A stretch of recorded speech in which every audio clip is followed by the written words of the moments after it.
तो चलिए समझते हैं डीजीपीएस की थ्योरी यानी डिफरेंशियल ग्लोबल पोजिशनिंग सिस्टम। अच्छा, जो जीपीएस हम कार या फोन में यूज करते हैं वो असल में कितना सटीक होता है? हैरानी की बात है, पर यह ज्यादा सटीक नहीं होता। इसमें 6 मीटर तक की गलती हो सकती है।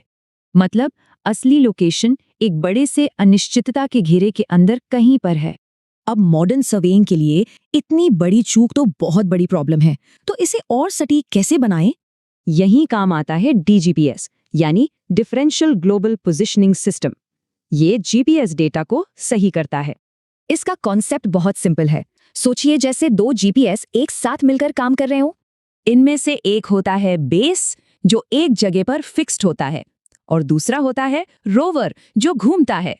तो ये करेक्शन प्रोसेस काम कैसे करता है? आइए इसे स्टेप बाय स्टेप समझते हैं।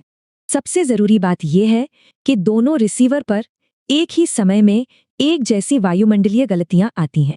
इस टेक्नोलॉजी को सर्वे में दो मुख्य तरीकों से इस्तेमाल किया जाता है, स्टैटिक और काइनेमैटिक। सबसे पहले बात करते हैं स्टैटिक सर्वे की। इसका इस्तेमाल एक पॉइंट की सबसे सटीक लोकेशन पता करने के लिए होता है। इसमें डिवाइस लगातार रीडिंग लेता है।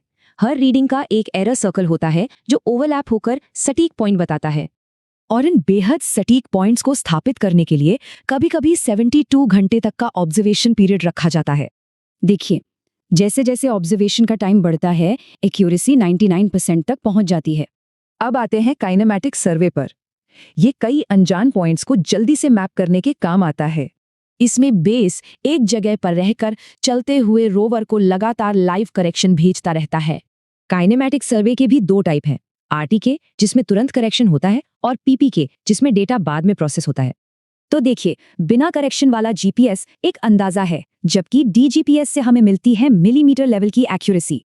डीपीजीएस कई सोर्स से आने वाले एरर को हटाता है, जैसे कि सैटेलाइट क्लॉक या आयनोस्फीयर में होने वाली देरी।